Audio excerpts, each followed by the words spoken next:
You were made to be extraordinary. But unfortunately, a lot of times, men and women, we tend to settle for average. In today's episode, my guest, Heath Stoner, is a romance coach who teaches men the truth that, men, you were not designed to be an average husband or an average man. You were actually created and built for extraordinary. But a lot of men have only seen how to be an average husband at best, and they don't even know how to be extraordinary. Well, the key is in the romance. There was a panel this weekend for the Valentine's event where they asked, how do you keep the love alive when the romance dies? And my response was, if the romance dies, the love dies. You cannot expect to have fruit from a tree that you don't nurture and nourish, and a relationship exact same way. But a lot of men don't have the tools for this or don't have the revelation how important this is, especially to the soul of a woman. So we're going to dive into today's episode with romance coach Heath Stoner, who brings some incredible input and insight for men. And if you're interested in becoming an extraordinary husband who kills it on the romance front, you may want to connect with him. So ladies, share this with a friend, share it with your husbands, guys, send it to a buddy, and let's dive in. Happy Valentine's Day.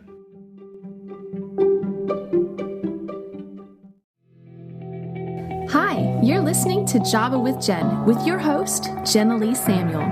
On this show, I bring the simplicity of hearing God's voice into everyday life in a no-nonsense, authentic, and super practical way.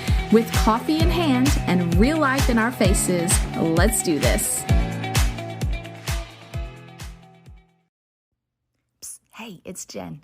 Have you ever listened to one of the episodes and thought to yourself, oh, I wish I could leave a response to that, or I wish I could leave feedback or ask a question?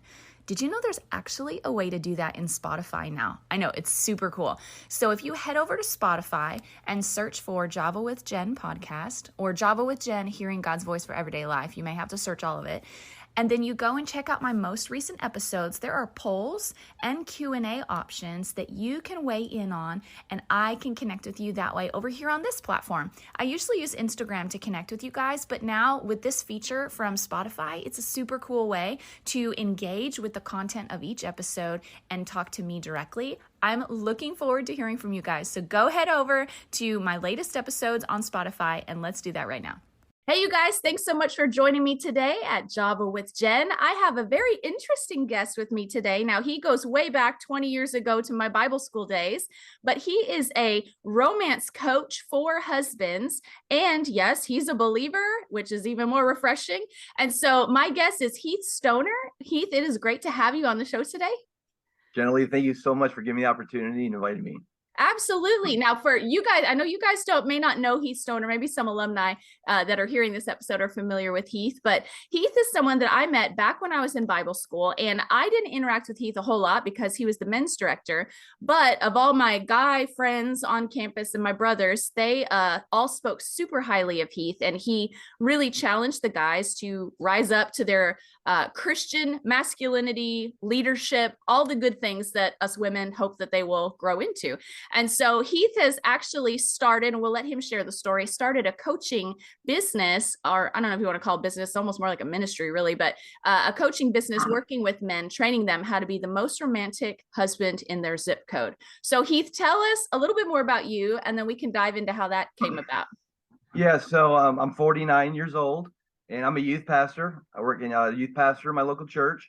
Mm-hmm. I also work full-time at a college, my local college. I'm an administrator there. Married to my wife for 24 years, and I have 2 teenagers and 1 20-year-old. That's awesome. So you guys are almost empty nesters.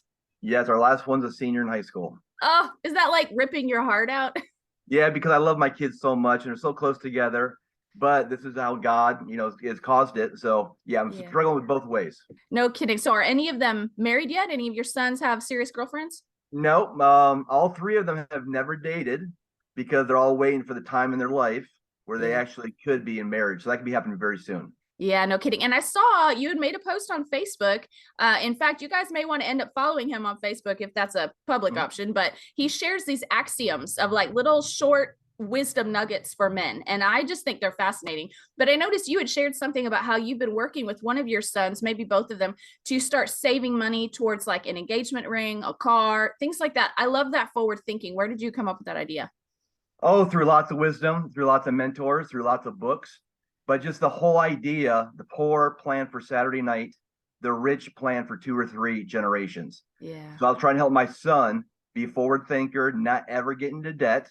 And so, again, when you teach your kids something, you're teaching your grandkids something. Yeah. So I wanted to put deep habits in my children so that my grandchildren would receive the benefits of that. That's so true. That's so good. I love that, because I've heard the phrase, especially when you're in an environment, you walk away with sometimes more is caught than is taught. And I love that you're being intentional to teach them, but what husbands and fathers pass to their sons is what is caught. It's what they live. It's what they just kind of do on a daily basis, often without even just thinking about it. And so thankfully you're being very intentional. Yes. Trying to as much as I possibly can. I got a great wife to help support me in that. And of course, she does it also. Yeah. And Elisa was actually one of the women's women's advisors when I was at Bible school as well. And so you guys were working there together, helping mentor all of us. So, okay, pull us into the story of how this actually came about. You didn't always do this. It's actually kind of a newer thing for you personally, right? Yes. So I have always had people, generally, even back to your day, that have told me, you need to write down the stuff. You need to write a book. You need to help people. Well, like most people, I thought publishers or writers are for the elect, for certain people. So over years, people told me, please write this, please write this. And so about 18 months ago, the Holy Spirit was also saying, I'm giving you these things. You need to go ahead and share these things. Yeah. So about 18 months ago, I started writing a daily axiom. And a daily axiom is a truth, a proverb that kind of everybody agrees with. So I started writing this down, but I've always had people tell me, you are so creative when it comes to your wife. Getting married 24 years. And so guys would just ask me questions, because most guys, they literally think romance is taking your wife out for dinner and maybe getting her flowers. But some women don't even like flowers. They think it's a waste of money. But they think it's flowers, or wait till Valentine's Day, and that's where you do something special. And the problem with Valentine's Day, now guys, there's a whole movement. That's pointless. That's the hallmark. So now they don't even do really anything creative for Valentine's Day, because people have a negative view about that because they think it's a Hallmark day. Yeah. So I have so that's how I have I don't know if you want me to talk to you more about how I kind of went into the men's ministry, specifically with romance. Go for it. Okay. So I have read manhood books for 25 years. And I used to go to the Promise Keeper conferences. I used to love to be mentored by guys. And all of these guys all talked about being servant leaders in your household. Again, really servant influencers. How can you influence your household with godliness? How can you influence them with being a great dad? What can you do to inspire, champion, encourage your wife to go after the things that God put inside of her? And so when it comes to romance, guys are not naturally designed to do that. We're not built to do romance. We're built to build organizations. We're built to grow stuff. We're built to make money. We're built to do athletic stuff. So we want to conquer things. We want to accomplish things. But women, they can still do the business stuff and all that too. But women, they want to be pursued. And romance is not one big thing. It's 1,000 little things. Yeah. So guys have to be trained. Okay. They have to be grown. They have to be inspired to actually figure out how to understand the heart of a woman. I mean, if you look at the book of Song of Solomon is like my #1 book when it comes to romance. In the very first chapter of verse 4, the woman is saying, come pursue me and we will run together. And so if guys want to run more with their spouse, if they want to be intimate more with their spouse, if they want their wife to pursue them, respond to them better, they have to learn how to draw the woman, draw the wife. And so that's what romance is. You're figuring out how to create kind of the analogy I give to people. Women are like a flower. Women are like a rose. Us guys, we're the soil. If you look at most women that are beautiful, tender, they're blooming, they're radiant, it's because the guy is great soil. Yeah. And so us guys have to figure out what are the nutrients that cause our wife to bloom, to grow. Yeah, that's so good. I love that analogy. And okay, so let me dive into this real quick. So you started, let's go back into, you started writing down these axioms, and it sounded like guys started asking you for coaching and stuff like that. Is that how that kind of bridge happened? So yeah, so I had I literally started doing the axioms, and then I had two women reach out to me and say, hey, do you do any kind of coaching? Because the whole coaching movement in America, do you do any kind of coaching, any kind of help? My husband, I think he could benefit because of this. And then I had guys literally reach out to me and say, hey, is there any way that you do any kind of help, any kind of growth? Pretty much my marriage is average. My marriage is mediocre. And again, they're killing it in the business world. They're killing it in the ministry world. Yeah. And they say, I want to kill it. I want to crush it in my marriage. Yeah. And so because of that, I started the coaching program. So I started the coaching program back in February. So almost a year ago, I had my first client, and now I'm up to 7 clients. That's awesome. And what you just said about men, they're killing it in the business world. What I've heard from men, and I'm not a man, I'm not in a man's head, but just from what I've heard, a lot of men, it sounds like they translate romance to, well, I provide for you. Like, I take good care of you. I meet all your needs. Like, what are you upset about? You got a roof over your head and this, and they're thinking purely through the lens of what makes sense to them. Like, I'm built for this, so I'm giving you this. Why aren't you happy? Missing the point that when we minister to anybody, we've got to speak their language, right? Yeah. So guys, when they think that way, they're thinking the way an employee thinks. Because an employee thinks, hey, I'm doing my job description and I'm doing what I'm getting paid to. But as the boss, as a supervisor, you're wanting your employees to go above expectations, to exceed expectations. And so the woman, again, if you're just faithful, if you take care of the kids, if you take the trash out, if you do your job, most godly women will be great. Oh man, I'm so glad I have a faithful, godly man. We are not built to be average. Every guy that's listening to me right here, you are built for greatness. You're built to be extraordinary. Okay, most guys are ordinary husbands. God wants to put the extra upon you so that you're extraordinary. And being extraordinary is doing the extra stuff. It's doing a little bit more. And I'm thinking of this passage because I'm thinking through what you're saying too, of how a lot from a woman's perspective, for a woman to have, a good man, he's faithful, he provides, maybe he even does some chores around the house, like a good average guy, she'll be thankful. But there are definitely those days she has to talk herself into being thankful. You know what I mean? Because if he's just average, she lives at that normal line. But then when there's days where he falls below, or does something that's hurtful, or he gets neglectful because work is overtime, or whatever, then it's like there's not a whole lot in that bank account to kind of hold her through those kind of moments. There have to be a lot of deposits that are made. And I like that you used the word create, that people notice that you were creative with your wife. Because someone recently asked my husband, like, how creative are you with your wife? Like, do you ever do anything like out of the ordinary? And it was interesting to me. He used that word of being creative with your wife, because I don't hear that very much. So what were some of the things that you did that were actually creative with your wife that people were noticing? Okay. First thing I would encourage people to do, have your wife write down the 30 most romantic things you have ever done for her.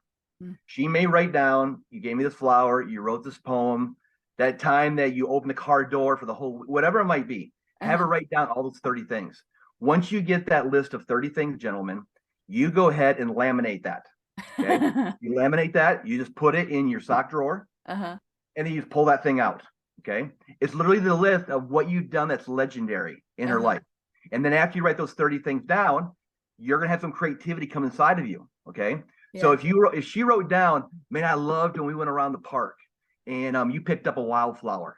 Okay. Well, then what you think about, man, when I was in high school or junior high, I remember people that used to get into a tree and they would sculpt the initials, HS, plus H. So then you maybe do something like that if it's appropriate at the park or in your house. But you're literally just thinking. Okay. So what I teach the guys to do, it's called romance sweat. Just like at work, there's times for brainstorming meetings. Great ideas, captivating ideas don't usually just come to mind. You have your team meetings, you all brainstorm together, and the best idea rises to the top. Or if you're training for a football, softball game, you're going to start sweating. When it comes to romance, you have to be thoughtful. Yeah. We know the scripture, do unto others as you'd want them to do unto you. Women want you to be romantic. So if you want to serve them, if you want to love them to the nth degree, you have to do romance sweat.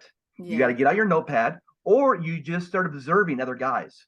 You just asking, hey, what are the top 2 or 3 things you've ever done for your wife? The same way that your husband was asked that. You write those things down, and then you have brainstorming meetings with yourself. Okay, with yourself. And what if I did this? What if I did this? You write those things down, and then you go ahead and schedule those. Or you literally schedule it. Same way in the workplace. Okay, all of you guys have a deadline calendar, or you have some kind of planning calendar. If you don't do that with your wife, you're going to take her out to eat, and you'll get her flowers every 6 months. Yeah. And that's called being average. Yeah. And so if you want to keep having the average marriage, that's what you keep doing. But if you want her to bloom, okay, the name of my coaching, I don't know if you want me to talk about the coaching program here or not. Back to you.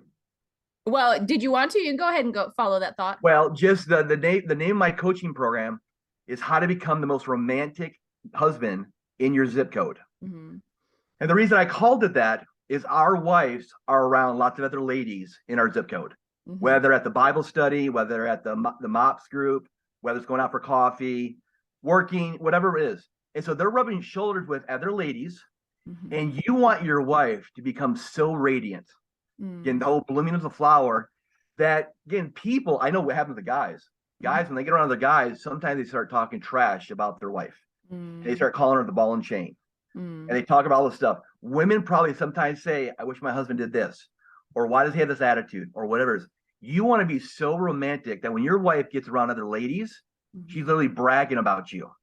Yeah, my husband and I, we had this overnight. Or yeah, my husband just created this thing. Or so you're becoming the most romantic man in your zip code. Because we need to be men of light.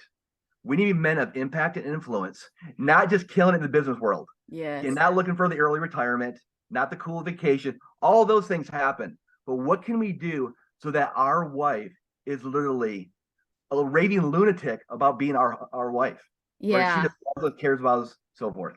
Absolutely. And okay, I don't know if this is a dumb question, but I'm just thinking through logic here. Maybe it's because I don't know how a guy's mind totally works. But for a guy, if he's hearing you say this and he's like, well, that sounds like a lot of work. And he's like, we've got averages. I'm okay with average. Like, what is the incentive? There's no pay raise that comes with it. There's no pay increase. There's no new paycheck. There's no bonuses per se that come with putting in the work of being more romantic. So what is the payoff for the husband? What's his incentive to do the extra work? All right. So 1 Peter chapter 3, verse 7, it says, husbands, you live with your wives in an understanding manner. Again, whatever vocation you're in, you have figured out how to master that product, how to grow that service. Jesus wants us to figure out how to live in an understanding manner with our bride, because we're going to be held accountable to that. On Judgment Day, Jesus is going to ask us, how did we treat our spouse? How do we love her? The other thing I would say about no payoff, in the book of Proverbs, it says, he who refreshes others will himself be refreshed. And so, gentlemen, if you want your wife to start refreshing you more intimately, if you want her to refresh you more complimentary, I mean, the whole thing, most guys hardly receive any compliments from their wife, because it's what you referenced earlier. Us guys, we're messing up. We're forgetting to fix the thing. We haven't put our shoes away. We haven't done this and that. I mean, it's called nagging, but us guys are responsible for nagging. Any nagging that my wife has ever done is my responsibility. And so the payoff, if you want your wife to bless you more, you bless her more. Now, again, you don't give to get. I do it out of 1 Peter 3. I believe I'm supposed to live this way. God has commanded me to live this way. But the biblical proverb principle is, if you take care of your wife, if you champion her, if you put fresh water upon her, she is literally going to do the law of reciprocation. She's going to reciprocate that back to you. So if you don't like what you're getting out of your wife, you need to look in the mirror. If you're not getting enough compliments, are you complimenting her? Are you speaking enough affirmations over her? If you're not doing that, she's probably not going to affirm you. Are you bragging about her when it comes to cooking or the way that she works or the way with the kids, the way she's mothering? Are you doing that enough? Have you created enough systems so that these things naturally happen? In the coaching program, I teach the guys how to create these systems so they become automatic. Because in the business world, they have a marketing plan. They have a sales plan. You have to create a romantic plan when it comes to romanticizing your bride. That's so good. And I think through, like, if the Christian marriage is to be a reflection of Christ and the church, as we see in scripture, I have experienced the Lord being romantic with me. I have experienced the Lord doing sweet little things that have become part of our story. And even where I like maybe wanted something, but didn't even bother to pray about it, but the Lord saw I wanted it, and then he blessed me with it out of nowhere, and just little things. I see the Lord tend to those tiny things. And so for the Christian husbands that really want to reflect Jesus, this absolutely is like part of how Jesus operates. That's amazing.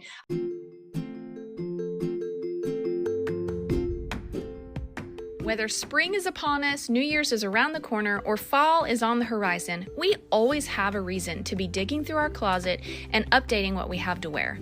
But for a lot of people, it just feels a little rude going in the closet and looking at clothes that you just don't know what to do with.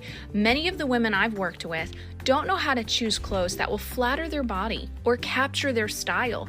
And so she finds herself defaulting to jeans and a t-shirt, or better yet, yoga pants. Listen, if that's you, your frustration is valid. But I have a solution for you. You guys know I love fashion, and it's because I've worked with over 9,000 women and have seen them come out of their shells and make sense of their clothes and feel not only amazing, but like they found themselves. Learning the basic skills to help their outsides match their inside awesomeness is something that changes your life. If you want help in this area, go visit jsamuelstyling.com. That's jsamuelstyling.com, and click the link to check out my less than 2 hours workshop, where I drill down to the most essential information that you need to have a total style transformation in bite-sized pieces. You'll be surprised how some simple keys can unlock so much revelation and confidence in your closet. So go again to jsamuelstyling.com, tap the link that says check out my workshop, and grab the workshop for less than the cost of a new pair of jeans, and experience your own style upgrade while you ditch all the closet overwhelm. Let me help you find the style you'll absolutely love. I recently, I don't know if it was TD Jakes or somebody, he had this old thing. I actually made a reel off of it on Instagram, where he was like, a woman is like a, what's the word? I'm hearing the word concubine, and that is not the right word. Incubator. Yep. Okay. Yep. You probably heard that little thing before, where he's like, if you give her groceries, she'll give you a meal. If you give her a sperm, she'll give you a baby. You give her a house, she'll give you a home. If you give her frustration, don't be surprised at what you get back, a bunch of nagging and all this stuff. And that's really basically kind of what you're talking about, because we're natural responders. And I think a lot of men don't realize that we are built to follow their lead. And so I'll say one more thing. Jesus led with a towel and not a title. So many guys just have the wrong thinking when it comes to being a husband. My father-in-law, he played in the National Football League in the NFL. He's a great dentist, huge practice, and he's one of the biggest servant husbands I have ever seen. Wow. He's just unbelievable. So when it comes to your wife, don't think about title husband. She's here to serve me. No, I'm a servant husband. So if you've grown up with the wrong model, your wrong father, that the wife does this, the woman does this. No, you're coming here to be like Jesus and serve them. So again, guys are always afraid of this though. What if I serve my wife and I become a simp? What if I serve my wife and she starts taking me for granted? Well, again, if you marry a virtuous woman, if she's a godly woman, the Holy Spirit should convict her right there. Because again, she's supposed to serve you just as much. And when you try to outserve each other, that's the only thing I try to compete with my wife. Who can outserve each other? The more we outserve each other, it becomes the marital dance. Yeah. And then you literally, I tell people when it comes to marriage is not hard work. It's joyful work. It's a big difference there. Yeah. Most people, it's so hard. No, it's joyful. Yeah. This is my bride. This is my lover. The more that I serve her, I get to see that smile. I get to hear that feminine voice. I get to see that kindness. I get to see her lead the kids. And so it's joyful work. Another thing I'll say with the word work, us guys, we work 8 hours a day or around 8 hours a day. We are not done at 5 p.m. Then we have our second job.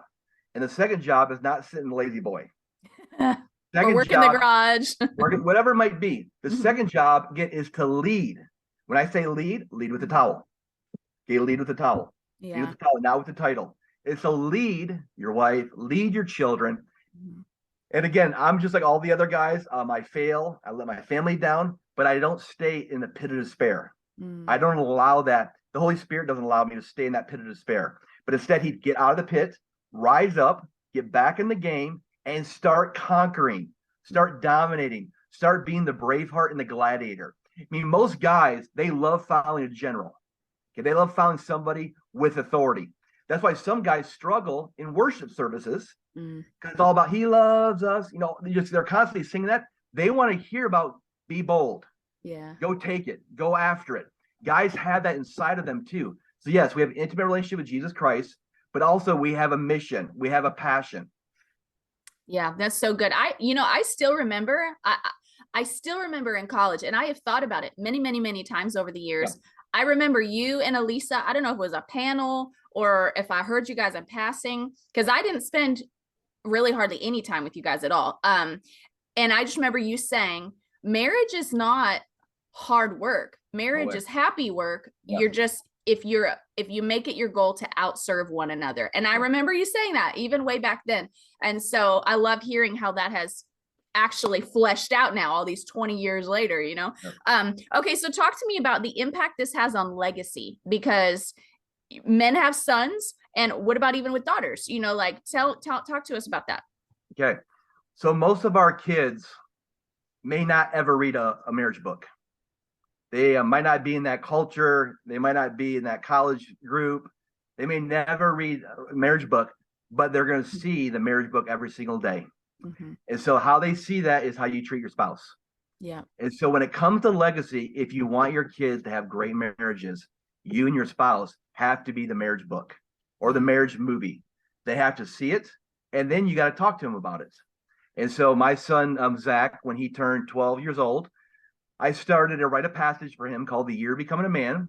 And that whole year becoming a man was telling him, I was calling him into manhood. But I said, now you are preparing to be a husband here in the future. And that's where you referenced the whole money thing. We started that with him.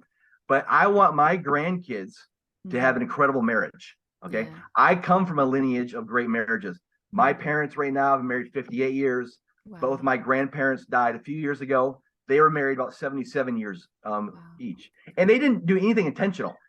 Okay. They didn't do anything intentional. They lived life. Again, the best kind of marriages have bite marks on their tongue. They didn't speak everything, right? They didn't share everything. They kept them speaking. So I learned so much from them.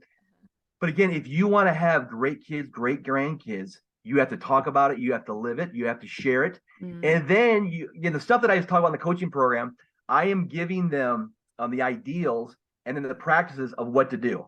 And so during the coaching plan, they all write up a marriage dream document. And the marriage dream document is where they think through every single thing of their marriage.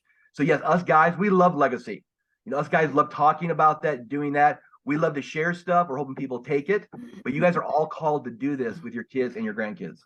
That's so good. That's powerful. And I feel like especially at this time, as we can see the attack against the core family, you know, we can see the attack against male, female being fundamental to life, and children being raised to see a father and a mother have a father. I mean, there is such a fatherless generation, such a broken generation right now. And so what you're describing, I feel like, is actually one of the keys to, without sounding over dramatic, saving a nation, because they, in fact, I've heard it said that the greatest way to destroy a nation is to destroy the marriage unit and destroy the family unit, because that is the core foundation of any society. And when that deteriorates, everything falls apart.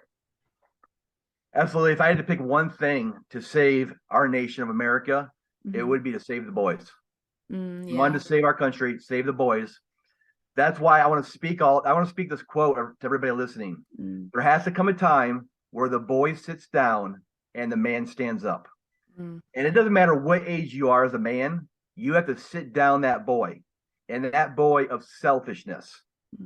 Manhood, for me, manhood equals responsibility.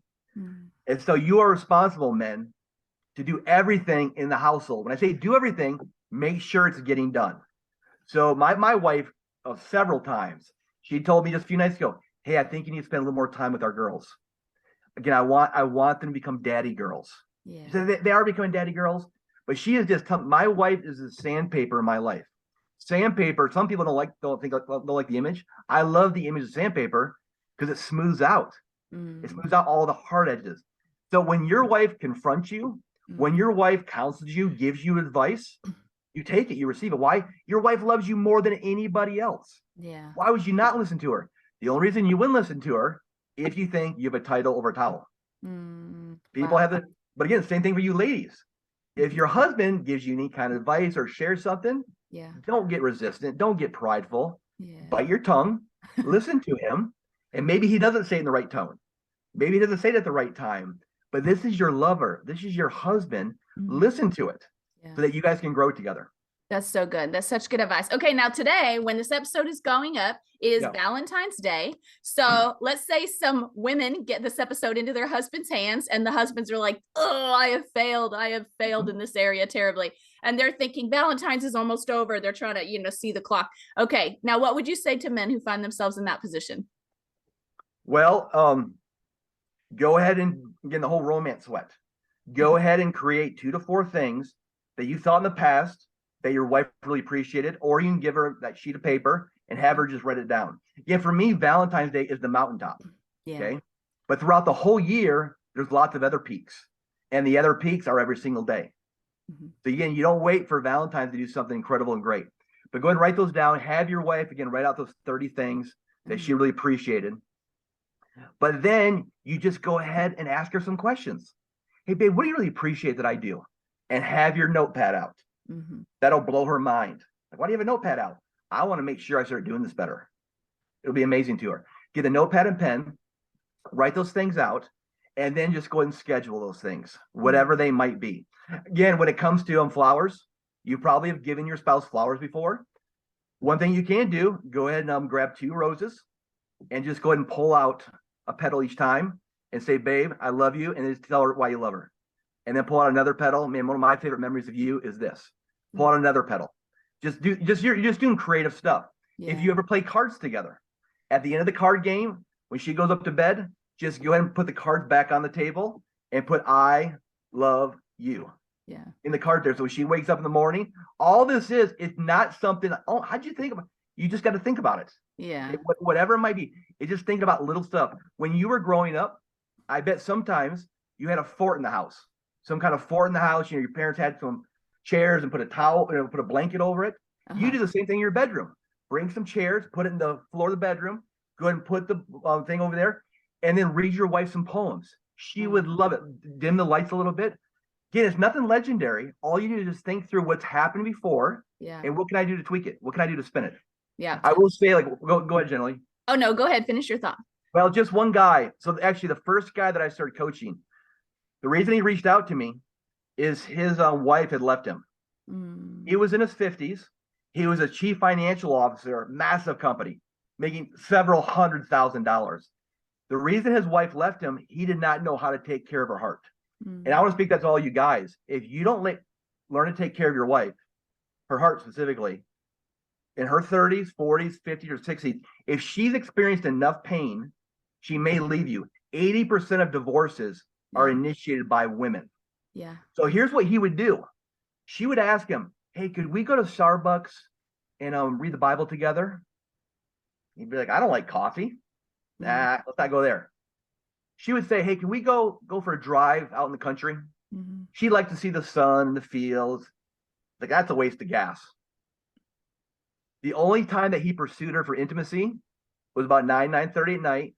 Like, hey, you want to go into the bed? She finally left him. So he's telling me these stories. And I said, the guy, I'm like, you're clueless, man. He's like, I know I am. I'm like, you are an all-star in the business world and you don't know how to take care of your wife. He's like, I know, that's why I'm reaching out to you. This guy was 55 years old. Wow. He was humble. So his wife left him. She got an apartment. We worked together for several months and she came back. She came back and he literally learned to be a servant husband. Wow. He learned to take care of her. So that's just an example of what happens for guys that are selfish and clueless. You got to find somebody. You got to get a book. You got to do the romance sweat so that your wife is joyful, so that she has more peace, so that she has more contentment, so that she's not constantly in crisis mode or anxiety mode, but that she's able to go to living water. Yeah, that's so good. That's so good. Okay, well, I'm just mad that we're already running out of time. So let me ask, how can people connect with you if they're like, hey, this sounds great, I want to get my hands on more of what you're offering? Again, on Facebook, you can type in my name, Heath Stoner. I'm also on Twitter, and my Twitter handle is Coach Heath, HEATH _. So twitter.com/Coach Heath _. That's the best way to connect with me. Okay. And I also, again, I created a Valentine resource called the Ultimate Valentine Resource Week. I'm sorry, the Ultimate Valentine Week. Even though this is not coming up till Valentine's Day, you could purchase that, get that resource, and do all the things to your wife the week after. You can do it whenever. Yeah. This resource will totally make your wife addicted to you. She will not believe how thoughtful and creative you are if you do this. That's so good. That's so good. Okay, well, you guys don't go anywhere because Heath has a life hack for us coming right up. Okay, Heath, did you have a life hack that you wanted to share with everybody? Yes. If you had to do one thing to start improving your relationship with your wife, it's called couch time.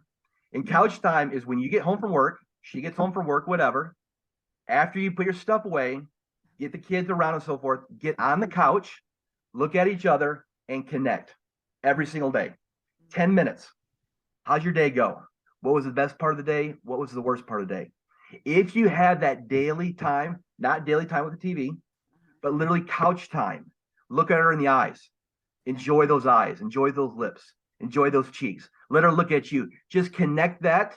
That'll improve your relationship almost more than anything. Just having that couch time each day.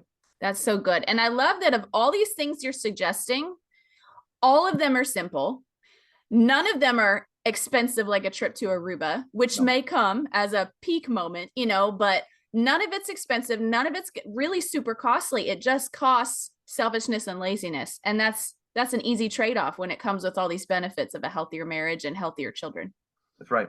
That's if you're used to watching 3 football games on Saturday, 3 football games on Sunday, if you're doing whatever, you literally just cut back a little bit.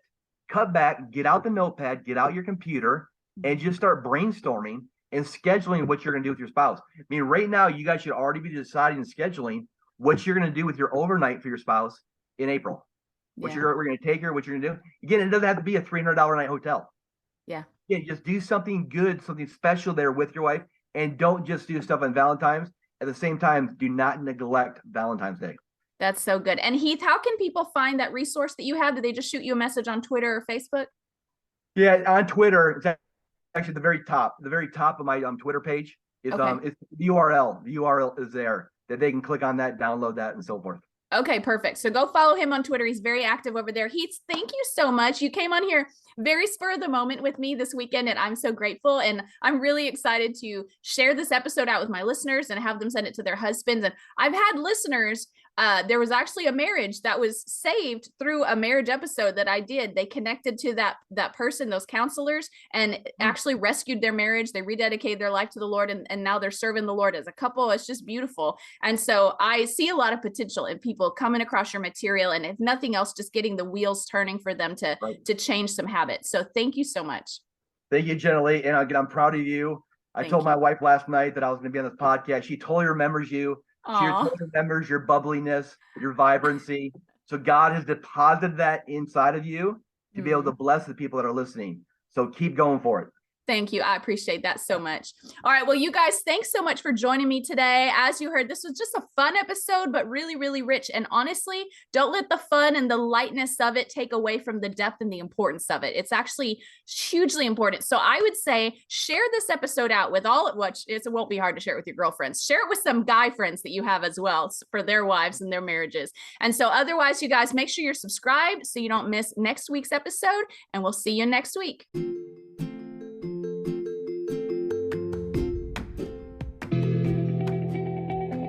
Thanks so much for tuning in to today's show. Listen, let's stay connected.